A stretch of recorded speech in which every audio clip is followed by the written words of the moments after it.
Hello प्यारे साथियों। तो इस वीडियो में हम आगे क्वेश्चन कर रहे हैं। टेट 2018 में आए हुए क्वेश्चन हम इस वीडियो में करेंगे। ठीक है। इसके पहले वाले वीडियो में भी हमने कुछ क्वेश्चन किए हुए थे, उसके आगे हम इस वीडियो में करेंगे। और ऐसे करके तीन चार वीडियो में पूरे चैप्टर को, पूरे पेपर को हम खत्म कर लेंगे। फिर दूसरा सेट उठाएंगे। ठीक है। 2018 में 5 शिफ्ट में पेपर हुआ था। तो ये पहली शिफ्ट का पेपर है, जिसमें मैंने कुछ क्वेश्चंस इसके पहले वाले वीडियो में बता दिए थे। अब इस वीडियो में बता रहा हूँ। इसके बाद फिर आगे वीडियो में, तीन चार वीडियो में ये वाला पेपर खत्म हो जाएगा, उसके बाद फिर आगे बताएंगे। ठीक है। तो चलते हैं, नेक्स्ट वाला क्वेश्चन हम करते हैं। तो एक क्वेश्चन को रीड कर लीजिए 1 मिनट। ठीक है, ध्यान से पढ़ते जाना है। आपको मैंने बता ही दिया था सारी डिटेल। जुलाई में इसका पेपर होगा। तो तब तक आपका ये पूरा सिलेबस में आपका पूरे प्रीवियस ईयर क्वेश्चन जो पेपर में आए हुए हैं, पेपर में आए हुए क्वेश्चन है, मैं सारे आपको करवा दूंगा। ठीक है, तो ध्यान से करते जाइए। क्वेश्चन क्या दिया हुआ है हमारे पास? क्वेश्चन है, if the sum and product of two zeros are 2 and -3/5, then the quadratic polynomial is. ये क्या होगा? तो इसको पहले समझ लेते हैं कि कॉन्सेप्ट क्या होता है। इसमें क्या होता है कि क्वाड्रेटिक पॉलिनोमियल हमारा होता है ax² plus bx plus c। ये तो होता है क्वाड्रेटिक पॉलिनोमियल, इसको हम बोलते हैं क्वाड्रेटिक पॉलिनोमियल। ठीक है। अब इसके जो आंसर आते हैं उनको हम बोलते हैं अल्फा और बीटा। दो आंसर आते हैं, क्वाड्रेटिक होता है तो उसके दो आंसर आते हैं, तो इसके आंसर क्या है? अल्फा और बीटा। इनको हम क्या बोलते हैं? इनको हम बोलते हैं जीरोज। क्या बोलते हैं? जीरोज। ठीक है। अल्फा जीरो, एक जीरो अल्फा हो गया, एक जीरो हो गया बीटा। ठीक है। जीरो का मतलब क्या होता है कि जब हम इस नंबर को हम इस इक्वेशन में पुट करेंगे तो ये सारी इक्वेशन है, पूरी इक्वेशन क्या हो जाएगी? जीरो के बराबर हो जाएगी। तो उसको हम बोलते हैं जीरो। अब इसमें क्या होता है? अल्फा प्लस बीटा को हम बोलते हैं, क्या बोलते हैं? सम ऑफ जीरो। क्या कहते हैं इसको? हम, आप चाहो तो नोट करते जाना। क्या कहते हैं हम इसको? सम ऑफ जीरो। जीरो का सम, एडिशन कर दिया हमने, सम ऑफ जीरो हो गया ये। और अल्फा इंटू बीटा को हम क्या कहते हैं? Product of zero. क्या कहते हैं? प्रोडक्ट। प्रोडक्ट मतलब मल्टीप्लाई। ठीक है। तो product of zero, product of zero.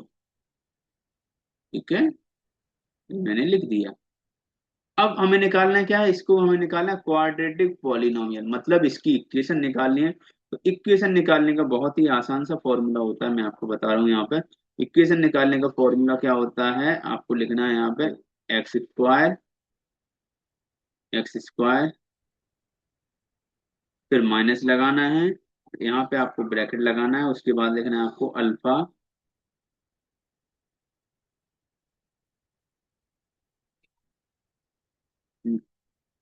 Plus,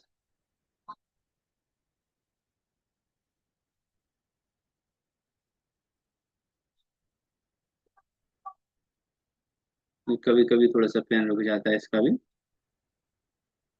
alpha plus beta.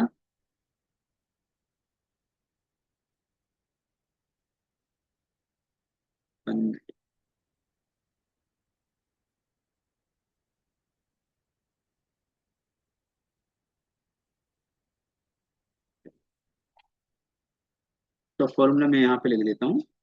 क्या होता है? x², ज्यादा नीचे हो जाता है तो उस चक्कर में वो, माइनस में अल्फा प्लस बीटा,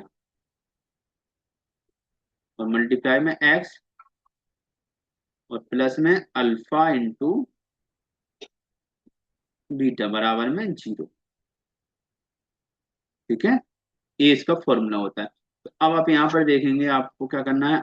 x² में तो कुछ नहीं करना है आपको, जैसा का तैसा लिख देंगे। अब यहाँ पर देखो माइनस लगाया, और alpha plus beta, alpha plus beta कितना दिया हुआ है? Sum of zero. Sum of zero कितना दिया हुआ है यहाँ पे? मैं लिख देता हूँ अल्फा प्लस बीटा जो दिया हुआ है वो दिया हुआ है आपको 2, और अल्फा इंटू बीटा जो दिया हुआ है वो आपको दिया हुआ है -3/5। देखो ये बेटा सारा कॉन्सेप्ट है, ये कॉन्सेप्ट आपको समझना है, ठीक है क्या? इसके पहले वाले वीडियो में मैंने आपको बता दिया था, 8, 9, 10 की बुक आप पढ़ेंगे तो आपके सारे कॉन्सेप्ट भी क्लियर हो जाएंगे, और यहाँ पर आपको ये सारे क्वेश्चंस मैं आपको कराता जा रहा हूँ। ये आप जब पढ़ेंगे तो 10th क्लास की बुक में सेकंड चैप्टर में पूरा एक डिटेल में दिया हुआ है, तो वहां से भी आप सारे एक बार क्वेश्चंस लगा सकते हैं, ठीक है? तो एक्स स्क्वायर माइनस में अल्फा प्लस बीटा का वैल्यू, अल्फा प्लस बीटा की वैल्यू हो गई 2, और साथ में एक्स है तो एक्स लिख दिया मैंने, ब्रैकेट क्लोज, प्लस लगाया। अब यहाँ पर कितना है देखो, -3/5 बराबर 0। जब भी कभी दो साइन आते हैं तो ब्रैकेट के अंदर लिखते हैं। तो अब यहाँ पे देखो एक्स स्क्वायर का तो एक्स स्क्वायर रहेगा, माइनस में 2x, और माइनस में 3/5। अब देखो 5 किस में बेटा, डिवाइड में है। जब ये डिवाइड में है तो अब देखोगे इसके साथ में, दोनों के साथ में मल्टीप्लाई हो जाएगा, तो यहाँ पे आ जाएगा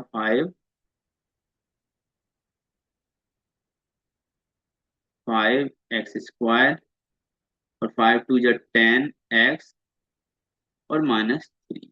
ये एलसीएम में आ गया 5, और 5 जाके उधर किस में हो जाएगा, मल्टीप्लाइड हो जाएगा 0 में, तो ये आ जाएगी इक्वेशन, क्या आ जाएगी, 5x स्क्वायर माइनस में 10x माइनस में 3 = 0। तो हमारा ये आंसर आ गया, और ये आंसर हमारा क्या होगा, देखो यहाँ पे दिया हुआ है 5x स्क्वायर -10x -3 = 0, हमारा ये आंसर आ गया। और आप इसमें देखेंगे तो ये क्वेश्चन ऑप्शन 1 में ये दिया हुआ है, ठीक है? तो इसको आप नोट कर सकते हैं। ये मैंने आपको फॉर्मूले बता दिए, ये तो फॉर्मूले हैं, यहाँ से ये फॉर्मूला बता दिया, ठीक है? और ये मैंने आपको ये इसका सॉल्यूशन बता दिया। अब इसका एक फॉर्मूला और होता है, उसको भी मैं लिख देता हूँ यहाँ पे, अल्फा प्लस बीटा बराबर होता है -b/a। बी क्या होता है यहाँ पे देखो, यहाँ पे कोएफिशिएंट ऑफ एक्स को बी बोलते हैं, और ए क्या होता है, कोएफिशिएंट ऑफ एक्स स्क्वायर। और अल्फा इंटू बीटा बराबर होता है, हमारे पास क्या होता है, c/a, मतलब कांस्टेंट टर्म और कोएफिशिएंट ऑफ एक्स स्क्वायर। तो ये फॉर्मूला भी कई बार पेपर में आपको देखने को मिल जाएगा, फॉर्मूला या फॉर्मूले के बेसिस पर क्वेश्चन बेस देखने को मिल जाएगा। तो आप इतना आप नोट कर लेंगे तो आपका ये सारा चैप्टर, इस जो 10th क्लास में है वो सारा चैप्टर आपका क्लियर भी हो जाएगा।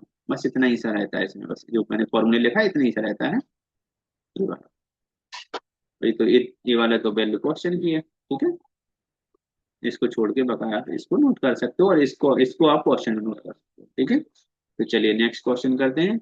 अब इसमें एक बात ध्यान रखना है, मैं बीच में क्या है बेटा बेटा बोल देता हूँ, हो सकता है आपकी एज ज्यादा भी हो, ठीक है? तो उससे आपको कंफ्यूजन, उससे आपको कुछ नहीं करना है, क्योंकि क्या है, मैं बच्चों को पढ़ाता हूँ, 10th क्लास के बच्चों को, 12th क्लास के, तो मुझे बेटा बोलने की आदत है, तो इसलिए ऐसा नहीं, ठीक है? मैं भी आप लोगों के साथ का हूँ, ठीक है? अभी मैंने वर्ग 2 क्वालिफाई किया हुआ है, तो आपको उसके उसके लिए नहीं करना है, ठीक है? नहीं तो कई कई लोग देख रहे हैं जिनकी एज ज्यादा है, वो कहेंगे बेटा बेटा बोलते हैं, नहीं ऐसा नहीं, ठीक है? वो क्या है, बोलने की थोड़ी सी आदत है, बिना सोचे ही वो बेटा निकल जाता है मुझसे, ठीक है? तो आप लोग भी बड़े हो गए तो ऐसा कुछ नहीं है, ठीक है? कोई इसमें बेटा और सर वाला कोई वो नहीं है, बस है क्या, मैं आपको समझा रहा हूँ, आपको समझ में आ जाना चाहिए, ये बहुत बड़ी बात है, ठीक है? चलिए, मैं भी अभी यहाँ पे स्टार्ट ही कर रहा हूँ यूट्यूब पे पढ़ाना, जैसे मैं ऑनलाइन ऑफलाइन में पढ़ाता था। चलिए नेक्स्ट क्वेश्चन करेंगे अब हम।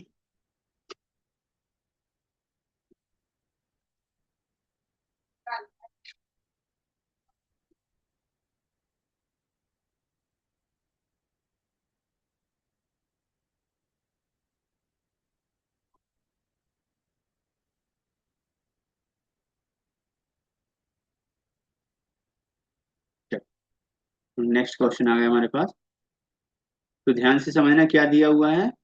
The equation of line passing through 2, 3 and parallel to X axis is, हमें बताना है कि जो इक्वेशन क्या होगी, उसके लिए क्या है, पैरेलल टू एक लाइन है जो क्या है, एक्स एक्सिस के पैरेलल जा रही है, और किस पॉइंट से पास हो रही है, 2, 3 से पास हो रही है। तो इसके लिए फॉर्मूला जो होता है वो क्या होता है, इसके लिए पहले तो मैं फॉर्मूला बता देता हूँ, फिर बेसिक बता दूंगा। y माइनस y1 अपॉन में x माइनस x1 बराबर में m। ठीक है। और ये क्या होता है, ये होता है स्लोप। m को क्या बोलते हैं, स्लोप बोलते हैं। और x1 x2 ये क्या हो गया आपको, ये दिए हुए हैं, पॉइंट दिए हुए हैं। ठीक है। अब यहाँ पर देखेंगे हम, पैरेलल जो दिया गया है वो x एक्सिस के पैरेलल है। मतलब m की वैल्यू क्या है यहाँ पे, जीरो। क्यों जीरो है, क्योंकि कोई स्लोप नहीं है। जैसे आप यहाँ पे, मैं यहाँ पे बनाऊं, ये हो गया x एक्सिस, ये हो गया y एक्सिस। यहाँ पे आप देख सकते हैं, इसको बोलते हैं फर्स्ट क्वाड्रेंट, इसको सेकंड क्वाड्रेंट, इसको थर्ड क्वाड्रेंट, और इसको फोर्थ क्वाड्रेंट। ठीक है। इसमें एक्स पॉजिटिव होता है, वाई पॉजिटिव होता है, दोनों पॉजिटिव होते हैं। इसमें क्या होता है, एक्स नेगेटिव होता है और वाई पॉजिटिव होता है। इसमें एक्स और वाई दोनों नेगेटिव होते हैं। मैं यहाँ पे लिख देता हूँ, यहाँ पे ऐसे लिख देता हूँ, दोनों पॉजिटिव। ठीक है। और यहाँ पे क्या होता है, एक negative, X negative, comma Y positive. ठीक है। और यहाँ पे दोनों नेगेटिव होते हैं। और यहाँ पे क्या होता है, एक्स तो पॉजिटिव होता है पर वाई नेगेटिव होता है। ठीक है। तो अब आपसे बोला गया है स्लोप कैसा है, स्लोप है वो एक्स एक्सिस के पैरेलल है। तो एक्स एक्सिस कौन सी है, ए है, तो यहाँ से ऐसे बन जाएगा स्लोप, ऐसे सीधा जा रहा है। जब इसमें स्लोप है तो इसका मतलब इसमें स्लोप की वैल्यू क्या हो गई, जीरो। और जब जीरो हो गई तो y माइनस वाई वन की वैल्यू हमने रख दी इसमें क्या, थ्री। तो पहले जो एक स्कोर बता देता हूँ यहाँ पर, जो पहली वैल्यू होती है वो x1 होती है, दूसरी वैल्यू होती है y1। ठीक है। मतलब एक्स कॉमा वाई ऐसे रहता है, एक्स कॉमा वाई। तो पहला जो नंबर होता है वो एक्स का होता है, दूसरा होता है जो वाई का होता है। ठीक है, कोऑर्डिनेट बोलते हैं इनको। और देखो यहाँ पर देखो एक्स माइनस में क्या रख दिया मैंने, बराबर जीरो। अब नीचे वाला टर्म इसमें जाएगा तो क्या हो जाएगा, जीरो। तो बाई माइनस थ्री बराबर हो जाएगा जीरो। तो बाई बराबर हमारे पास आ जाएगा थ्री। तो ये हमारा आंसर हो जाएगा। ठीक है। तो हमारा आंसर आ गया बाई इक्वल टू थ्री। तो ये थर्ड ऑप्शन में दिया हुआ है, तो हमारा आंसर आ जाएगा। ठीक है। तो मैंने आपको ये बता दिया, ये एक्स एक्सिस वाई एक्सिस। ठीक है। अब इसमें कोऑर्डिनेट की बात की जा रही है। अगर कोऑर्डिनेट जैसे में कोई पॉइंट बनाने होते हैं तो उसके लिए देखो वन टू थ्री फोर ऐसे करते जाते हैं, वन टू थ्री फोर। अब जैसे टू दिया हो, टू कॉमा थ्री, तो टू एक्स एक्सेस हो गया, थ्री वाई एक्सेस हो गया। तो ए पॉइंट तो बन गया टू कॉमा थ्री। तो जो लाइन जा रही होगी वो कैसे जा रही होगी, टू कॉमा थ्री से पास होते हुए जा रही होगी। ठीक है। पर आपको इसकी जरूरत नहीं है, आपको सिंपल सा इस फॉर्मूले को लगा के आप स्लोप की जरूरत है। स्लोप इसमें क्या हो जाएगा, जीरो। तो क्यों, क्योंकि इसमें पैरेलल दिया हुआ, पैरेलल मतलब सीधी लाइन, और स्लोप मतलब होता है एंगल पे। जैसे ये एंगल है, जैसे इसमें यहाँ पे बना दूं कोई लाइन, ऐसे यहाँ पे कोई लाइन खींच दी, ऐसे यहाँ पे कोई लाइन खींच दी, तो इसमें देखो एंगल बन रहा है। ठीक है। तो इसको बोलते हैं स्लोप यहाँ पे। अब इसमें कोई एंगल ही नहीं बन रहा है तो जीरो एंगल है। दो पैरेलल लाइन के बीच में कोई एंगल बनता है, नहीं बन रहा है, कोई एंगल नहीं बन रहा है, तो इसका मतलब ये क्या होगा, पैरेलल है, मतलब जीरो एंगल। ठीक है। तो हमारा आंसर आ गया कितना, थ्री। अब नेक्स्ट क्वेश्चन पे चलेंगे, तो नेक्स्ट क्वेश्चन देखते हैं।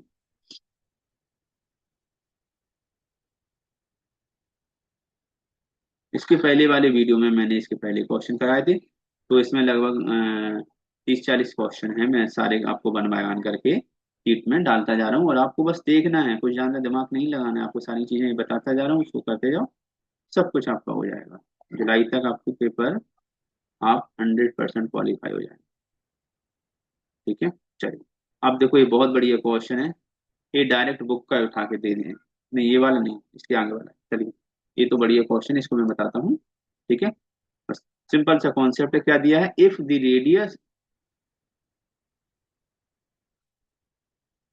the radius and height of a cylinder are in the ratio of 5:7 and its volume is 550 cubic metre. अब इसमें ध्यान रखना है, क्यूबिक सेंटीमीटर है, ये गलत लिखा हुआ है। मैंने बताया ना कि कई बार क्या होता है, ये गलत लिख देते हैं क्यूबिक सेंटीमीटर, क्योंकि क्यूबिक मीटर बहुत बड़ी है ना। देन इट्स रेडियस, रेडियस निकालनी है। तो आपको पता होगा सिलेंडर का वॉल्यूम क्या होता है। तो सिलेंडर का वॉल्यूम जो होता है, वॉल्यूम होता है, मैं भी लिख देता हूँ, भी मतलब वॉल्यूम, सी मतलब सिलेंडर। पूरा नहीं लिख रहा क्योंकि वैसे ही फालतू ज्यादा लिखने की कोई जरूरत नहीं है। सिंपल सा वॉल्यूम ऑफ सिलेंडर मैं बोल रहा हूँ, इसको ध्यान से करना, क्या होता है, पाई आर स्क्वायर एच। आर क्या होता है रेडियस, एच क्या होता है हाइट, और पाई की वैल्यू होती है 22/7। तो अब यहाँ पर आपको देखना है, आपको ना तो एच दिया है ना आर दिया है, तो इसके लिए आपको रेशियो दिया गया है आर रेशियो एच बराबर आपको दिया है 5:7। तो इसमें हम एक कॉमन फैक्टर मान लेते हैं, तो क्या मान लेते हैं एक्स, तो आर बराबर हो जाएगा 5x और एच बराबर हो जाएगा 7x। तो बस वैल्यू पुट कर देंगे, तो 550 बराबर 22/7 और आर की वैल्यू हो गई 5x, तो देखो स्क्वायर है तो दो बार लिखना पड़ेगा, और एच की वैल्यू हो गई 7x।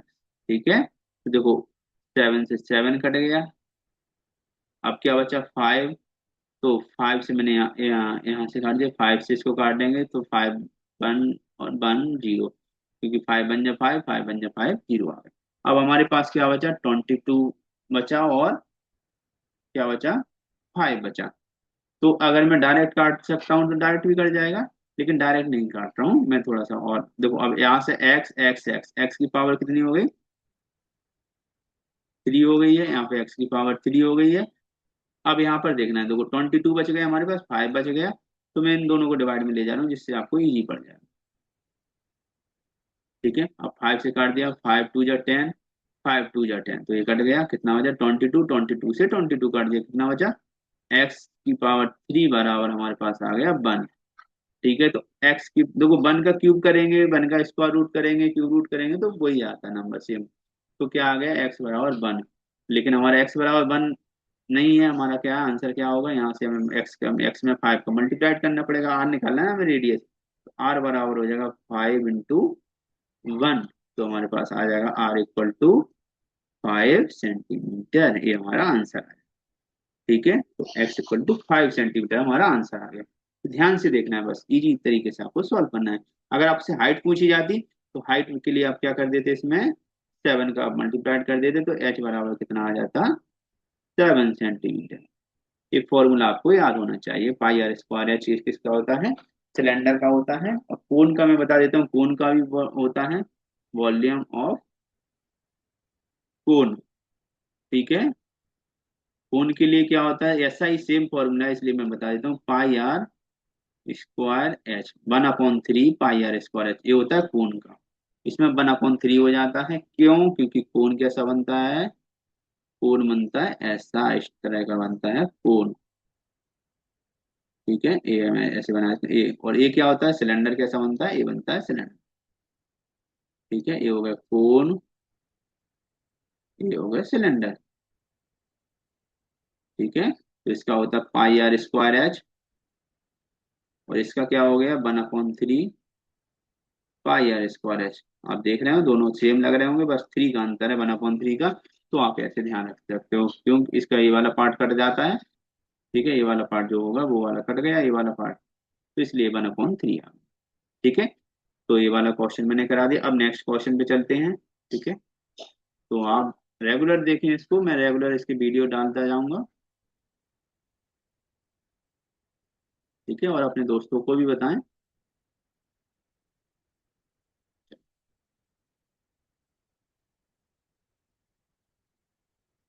और जो पुराने टीचरों से भी कह रहा हूँ, जो अभी टेट क्वालिफाई करना है उनको, तो मैथ्स के लिए आप यहाँ से देखते जाएं, आप लोग भी अच्छे से क्वालिफाई कर जाएंगे। ठीक है, फिर चाहे रूल आता है या नहीं आता वो अलग मैटर हो गया, लेकिन अगर आप क्वालिफाई कर लेंगे ना तो वो आपके लिए भी बेस्ट होगा। और मैं बहुत इजी तरीके से बता रहा हूँ। ठीक है, जो पुराने टीचर भी हैं वो भी इसमें से पढ़ सकते हैं अगर वो चाहें तो।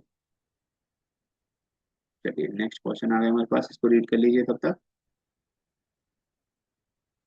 चलिए, इस क्वेश्चन की मैं कह रहा था कि ये वाला क्वेश्चन तो डायरेक्ट बुक का ही है, बुक में ही दिया हुआ है ये वाला क्वेश्चन तो। ठीक है, तो इसलिए मैं डायरेक्ट कह रहा था कि 9 8 9 10 की अगर आप बुक पढ़ लेंगे ना, तो आपको कुछ क्वेश्चन तो डायरेक्ट ही मिल जाएंगे। ठीक है, चल, तो अब देखें आप, ये वाला क्वेश्चन कहाँ मिलेगा आपको, एरिया रिलेटेड टू सर्कल वाले चैप्टर में। ठीक है, चलिए, तो अब यहाँ पे देखें क्या दिया हुआ है, the radius of circle whose circumference is equal to the sum of the circumference of two circle. मतलब कोई एक सर्कल है, उसकी सरकमफेरेंस, सरकमफेरेंस का फॉर्मूला होता है 2 पाई आर। ठीक है। अब ये इसकी जो सरकमफेरेंस है वो इन दोनों सर्कल के सरकमफेरेंस के एडिशन के बराबर है। तो उसको मान लिया मैंने R1 और R2, इन दोनों को R1 R2 मान लिया। देखो क्या हो जाएगा, पाई आर, 2 पाई आर बराबर 2 पाई R1 प्लस 2 पाई R2। ठीक है। अब देखो आप यहाँ से देखेंगे तो 2 पाई आर तीनों में कॉमन आ रहा है, तो 2 पाई आर गायब हो जाए, मतलब काट देंगे हम उसको। तो 2 पाई से 2 पाई ये कट जाएगा, केवल क्या बचेगा, R1 प्लस R2। ठीक है। R1 plus are, 2 pi cut गया, क्या बचा, R बराबर R1 प्लस R2। ठीक है।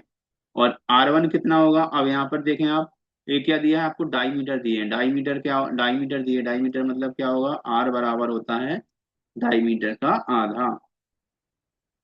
ठीक है। तो जैसे अगर R1 की बात करें, हम R1 दिया है तो क्या हो जाएगा, 36/2, मतलब 18 आ जाएगा।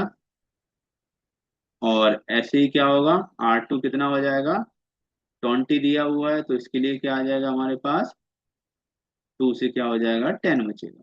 ठीक है। तो मैं यहाँ पे पुट कर देता हूँ, 18 + 10 कितना हो जाएगा, ये हमारा हो जाएगा 28 सेंटीमीटर। ठीक है। तो हमारे पास ये आंसर आ गया 28 सेंटीमीटर। ठीक है। तो ध्यान से समझना है, बहुत ही इजी टाइप के क्वेश्चन हैं। बस आपको मेथड पता होना चाहिए तो आप आसानी से कर सकते हैं। ठीक है। चलिए, अब नेक्स्ट क्वेश्चन है। ठीक है। और ये वाला इस सेशन का लास्ट क्वेश्चन है, इसके बाद मैं नेक्स्ट क्वेश्चन इसका नेक्स्ट वीडियो में बताऊंगा। आगे के क्वेश्चन में नेक्स्ट वीडियो में बताऊंगा। ठीक है। इसमें देखो क्या दिया हुआ है हमें, the respective position of 3 friends ABC are, ये दिया हुआ है हमें, 1 2 3, 3 पॉइंट दिए हुए हैं। ठीक है। What does the 3 points join together, अगर ये तीनों पॉइंट ज्वाइन कर दें तो क्या बनेगा, क्या बनेगा, ऑब्ट्यूज एंगल ट्रायंगल बनेगा, लाइन सेगमेंट, इक्विलेटरल और राइट एंगल, क्या बनेगा। तो अब इस चैप्टर, इसको मैं बताता हूँ। ये कोऑर्डिनेट ज्योमेट्री 7 चैप्टर का है ये क्वेश्चन, 10th क्लास का। तो आप देख रहे हैं इसके पहले वाले वीडियो में, इसके पहले वाले क्वेश्चन में मैंने आपको बता दिया कि सारे क्वेश्चंस बुक में से भी हैं, पर कॉन्सेप्ट सेम है, वैल्यू डिफरेंट है। तो अगर आप वहां से अच्छे से पढ़ लेते हैं तो आप इन क्वेश्चंस को इजीली सॉल्व कर पाएंगे, या फिर मैं आपको सॉल्व करवा रहा हूँ तो वहां से भी आपको बहुत अच्छे से समझ में आ जाएंगे। लेकिन अगर आपको नहीं नहीं आपने बुक नहीं पढ़ी है तो आप क्या करें, अभी आप समझ लें, उसके बाद एक बार बुक जरूर पढ़ लें, जिससे आपको बुक से भी सारी क्लियरिटी आपको पता चल जाएगी कि आखिर ये क्वेश्चंस किस तरह से बन सकते हैं, और भी क्वेश्चंस। ठीक है। तो मैं ये नहीं कह रहा हूँ कि आप केवल इन्हीं को देखें, आप क्या करें, बुक्स को भी थोड़ा थोड़ा प्रिपेयर करें, क्योंकि बुक तो सबसे मेन चीज तो बुक ही होती है। अगर आपने बुक पढ़ी है तो आप समझ लो आप बहुत कुछ पढ़ लिया आपने। ठीक है। क्वेश्चन तो आप फिर सॉल्व करने लायक क्वेश्चन हो जाएंगे, लेकिन क्वेश्चन भी प्रैक्टिस करनी है, ऐसा नहीं है, क्वेश्चन प्रैक्टिस दोनों चीजें करनी है आपको। ठीक है। तो चलिए मैं क्वेश्चन को कराता हूँ। इस क्वेश्चन में एक फॉर्मूला लगेगा। क्या होता है, 2 पॉइंट अगर आपको दिए गए हैं, एक पॉइंट ए है, एक पॉइंट ए है, और ये 2 पॉइंट हैं, इसको मैं एक्स मान लूँ, x1 y1, और इसको मैं मान रहा हूँ x2/2। ये 2 पॉइंट दिए गए हैं, इन दोनों के बीच की आपको डिस्टेंस निकालनी है, ये हो गया ए, ये हो गया बी। ठीक है। तो इसके लिए डिस्टेंस का फॉर्मूला ए बी बराबर होता है क्या, √x2 - x1 का whole square plus y2 - y1 का होल स्क्वायर, ये फॉर्मूला होता है इन दोनों। ठीक है। तो अब हमें चेक करना है क्या, कि इन तीनों पॉइंटों के लिए क्या क्या डिस्टेंस आ रही है। तो पहले मैं इसको ए दिया है, ए हो गया ए, ये हो गया बी, और ये हो गया सी पॉइंट। तो क्या निकालेंगे, ए बी निकालेंगे, फिर बी सी निकालेंगे, फिर ए सी निकालेंगे। इन तीनों को जब निकालेंगे फिर चेक करेंगे कि ये जो साइडें हैं वो किस तरह से दी गई हैं। ठीक है। अगर आप देखो, अगर यहाँ पे इस तरह का राइट एंगल बनता है, मतलब अगर हम इसको प्रूव करेंगे तो पाइथागोरस थ्योरम अगर लग रही है तो उसके अकॉर्डिंग क्या होगा, राइट एंगल ट्रायंगल हो जाएगा। ठीक है। अगर अगर सभी साइड बराबर आ रही हैं, अगर तीनों साइड बराबर आ रही हैं तो वो क्या हो जाएगा हमारा, इक्विलैटरल ट्रायंगल हो जाएगा। ठीक है। और ऐसे ही क्या होगा, ऑब्ट्यूज एंगल, अगर हम इसको चेक करेंगे, ठीक है, इनकी कंडीशन लगा के, तो ऑब्ट्यूज एंगल अगर आ रहा है तो उसके हिसाब से हम चेक कर लेंगे। तो पहले मैं मेरा मेन काम क्या है, इसकी साइड निकालना। मेन काम जो है वो क्या है अभी, इसकी साइड निकालना। तो साइड निकालते हैं, उसके बाद फिर चेक करेंगे। ठीक है। आप चाहें तो इस फॉर्मूले को आप नोट कर सकते हैं।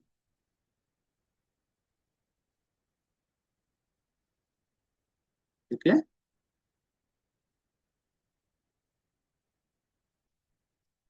बस, चलिए, तो हमारे पास एक क्वेश्चन आ गया।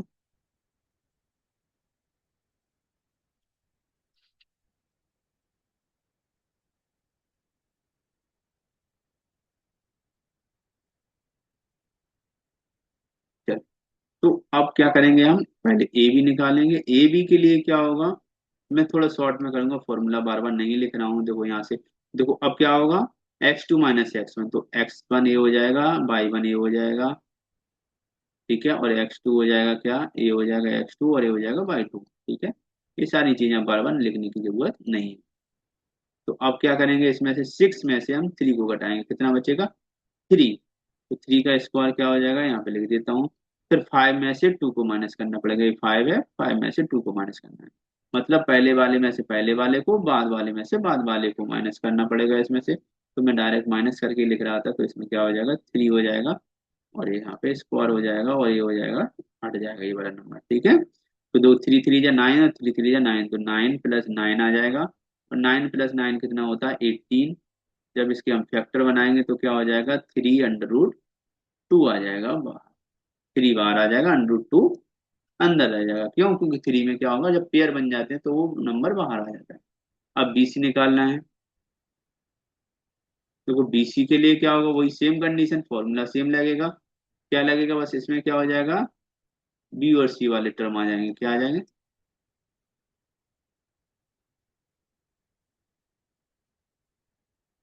कौन से आ जाएंगे, बी और सी। ठीक है। तो बी सी क्या है, देखो 9 में से 6 जाएगा, कितना बचेगा, 3 बचेगा। 3 का स्क्वायर। अब 8 में से 5 जाएगा तो भी 3 बचेगा। तो कितना होगा, 3 3 या 9, 3 3 9 अंडर हो गया। अब 9 वही 18 आ गया। ठीक है। और 18 के लिए कितना हो गया, 3√2 आ गया, ये आ गया बी सी। अब हमें क्या निकालना है, ए सी। ए सी निकालने के लिए वो क्या करेंगे, देखो 9, अब देखो इसको लेना है और इसको लेना है। तो 9 में से हम 3 को माइनस करेंगे, कितना बचेगा, 6 बचेगा, और स्क्वायर हो जाएगा। और 8 में से 2 को माइनस करना पड़ेगा, तो कितना बचेगा, 6 बचेगा। तो 6 6 जा 36, फिर 6 6 जा 36।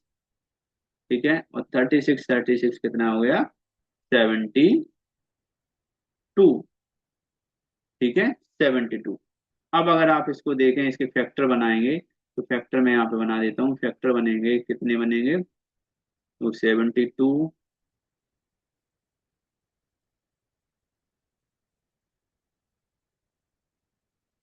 ठीक है। तो ये आ जाएगा 2, 36, फिर 2 आ जाएगा तो 18, फिर 2 आ जाएगा तो 9, फिर 3 आ जाएगा, तो 3 और 3 आ जाएगा तो 1। ठीक है। तो अब देखो यहाँ पे 2 दो बार आ गया, 3 दो बार आ गया, तो इसका मतलब 3 2 जा 6, तो 6 बाहर आ जाएगा, अंदर क्या रहेगा, 2। ठीक है। तो अब मैं क्या करूंगा, A B plus B C बराबर ए सी। कैसे, देखो 3√2 + 3√2 बराबर क्या हो रहा है, ए सी 6√2 हो रहा है। तो 3 और 3 से कितना होगा, 6। तो यहाँ पर भी कितना आ जाएगा, दोनों बराबर आ जाएंगे, कितने आ जाएंगे, 6√2 बराबर में 6√2। तो एल एच एस बराबर आर एच एस आ गया। इसका मतलब ये क्या हो गया, ये हो गया एक रेखा खंड। क्या हो गया, ये क्या हो गई, एक लाइन हो गई है। जब दो पॉइंट को हमने जोड़ के तीसरा पॉइंट आ गया हमारा, इसका मतलब ये क्या हो गई, हमारी लाइन हो गई। तो इसका मतलब हमारा क्या होगा, ये हो गया ऑप्शन नंबर 2। ठीक है, तो इसमें मैंने अभी आपको 5 क्वेश्चन करा दिए हैं। तो लगभग ये वीडियो हमारा बन गया होगा, लगभग 30 मिनट के लगभग बन गया, आधे घंटे का हो गया है। ठीक है, तो आधे घंटे बहुत है, अभी आधा आधा घंटे करके करेंगे, फिर उसके बाद 1 घंटे कर लेंगे। ठीक है, तो इसको मैं डाल देता हूँ आपको यूट्यूब पे, तो ध्यान से आपको देख लेना है। तो अगर आपको अच्छा लगे वीडियो तो कमेंट में जरूर बताएं, और चैनल को सब्सक्राइब भी करें। ठीक है, चैनल का नाम तो आपको पता ही है, MP टैट वर्ग दो मैथ। ठीक है, मैंने क्लियर नाम रखा हुआ है जिससे कोई कंफ्यूजन नहीं होगा। ठीक है, थैंक यू वेरी मच।